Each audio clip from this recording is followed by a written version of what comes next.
Hello दोस्तों, श्री शिवाय नमस्तुभ्यम। हर हर महादेव। आप सभी पर भगवान भोलेनाथ की कृपा सदा सर्वदा बनी रहे, इसी मंगल कामना के साथ आज की वीडियो का मैं शुभारंभ करती हूँ। आज मैं आपको सावन मास की सोमवार की व्रत कथा को सुनाने जा रही हूँ और इस कथा को शुरू करने से पहले मैं आप सभी से विनती करूँगी कि कथा को पूरा ज़रूर सुनिएगा। आधी अधूरी कथा छोड़ने से दोष भी लगता है। तो चलिए फिर कथा को शुरू करते हैं। किसी नगर में एक साहूकार रहता था जिसके घर में धन की कमी नहीं थी, लेकिन उसे संतान सुख प्राप्त नहीं हुआ था, जिस कारण वो बहुत परेशान था। पुत्र प्राप्ति की इच्छा से वह हर सोमवार व्रत भी रखता था और पूरी श्रद्धा के साथ शिव मंदिर जाकर भगवान शिव और पार्वती जी की आराधना करता था। उसकी भक्ति भाव से माँ पार्वती प्रसन्न हो गई और भगवान शिव से उस साहूकार की मनोरथ पूर्ण करने का आग्रह करने लगी।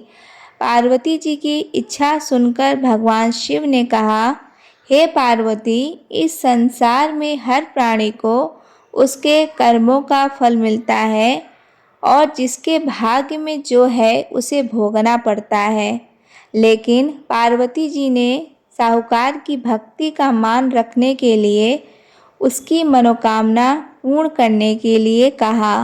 माता पार्वती के आग्रह पर शिव जी ने साहूकार को पुत्र प्राप्ति का वरदान दिया, लेकिन साथ ही यह भी कहा कि इस बालक की उम्र केवल 12 वर्ष तक ही होगी।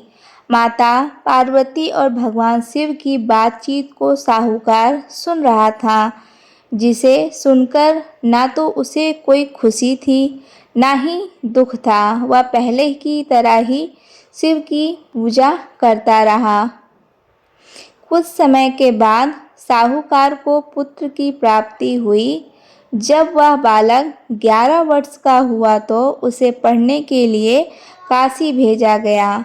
साहूकार ने पुत्र के मामा को बुलाया और उसे बहुत सारा धन दिया और कहा कि तुम इस बालक को काशी विद्या प्राप्त करने के लिए ले जाओ और मार्ग में यज्ञ कराते जाना। जहाँ भी यज्ञ कराओ वहाँ ब्राह्मणों को भोजन कराकर दक्षिणा देते हुए जाना।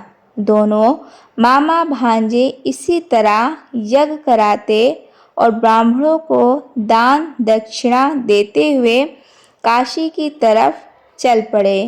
रास्ते में एक नगर पड़ा, जहाँ नगर के राजा की कन्या का विवाह था, लेकिन जिस राजकुमार से उसका विवाह होना था वह एक आँख से काना था, जिसकी जानकारी लड़की और उसके घर वालों को नहीं थी। राजकुमार के पिता ने अपने पुत्र के काना होने के बात को छुपाने के लिए एक चाल सोची। साहूकार के पुत्र को देखकर उसने सोचा, क्यों न इस लड़के को ही दूल्हा बनाकर राजकुमारी से विवाह करा दिया जाए। विवाह के बाद उसको धन देकर विदा कर दूंगा और राजकुमारी को अपने नगर ले आऊँगा।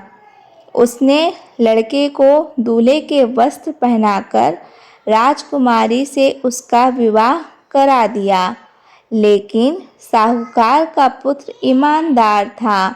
उसने मौका पाकर राजकुमारी की चुन्नी पर लिख दिया कि तुम्हारा विवाह तो मेरे साथ हुआ है, लेकिन जिस राजकुमार के साथ तुम्हें भेजा जाएगा वह एक आँख से काना है। मैं तो काशी पढ़ने जा रहा हूँ। राजकुमारी ने चुन्नी पर लिखी बात अपने माता पिता को बताई। राजा ने अपनी पुत्री को विदा नहीं किया। दूसरी ओर साहूकार का लड़का और उसका मामा काशी पहुँचे और वहाँ जाकर उन्होंने यज्ञ किया। जिस दिन लड़के की आयु 12 साल की हुई उसी दिन यज्ञ रखा गया। लड़के ने अपने मामा से कहा कि मेरी तबीयत कुछ ठीक नहीं है। मामा ने कहा तुम अंदर जाकर सो जाओ।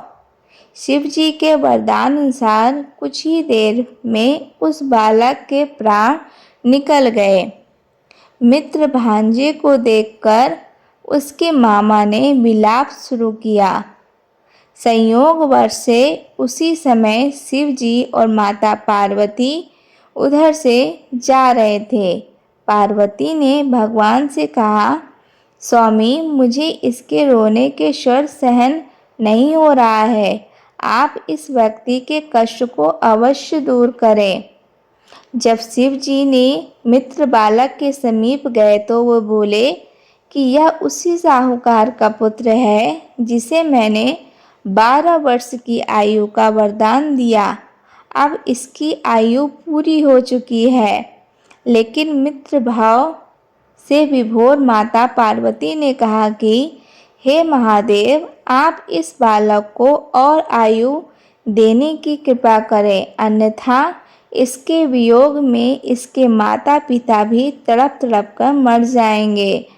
माता पार्वती के आग्रह पर भगवान शिव ने उस लड़के को जीवित होने का वरदान दिया। शिव जी की कृपा से वह लड़का जीवित हो गया।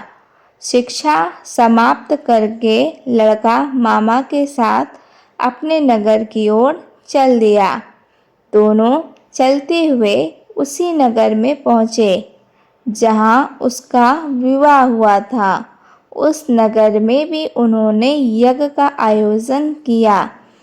उस लड़के ने ससुर ने उसे पहचान लिया और महल में ले जाकर उसकी खातिरदारी की और अपनी पुत्री को विदा किया।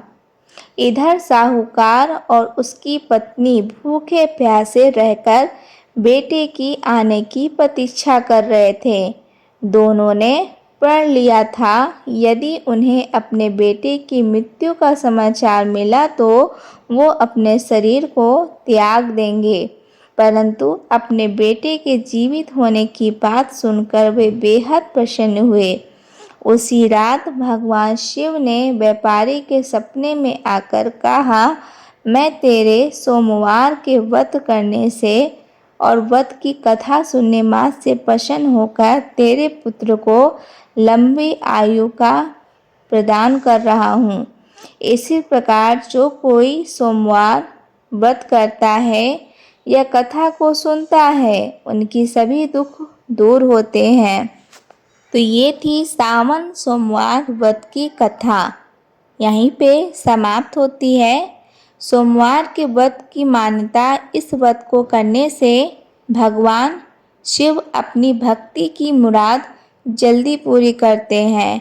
सोमवार का दिन भगवान शिव को अर्पित है, इसलिए इस दिन भगवान शिव की पूजा व्रत करने का महत्व और ज़्यादा बढ़ जाता है। यदि आप सोमवार के व्रत करते हैं तो आपको सोमवार की कथा पढ़ना बेहद ज़रूरी होता है। तो अगर हमारी आपकी कथा आज की पसंद आई होगी तो हमारे चैनल को सब्सक्राइब कर दीजिएगा, वीडियो को लाइक कर दीजिएगा और कमेंट सेक्शन में हर हर महादेव ज़रूर लिखिएगा।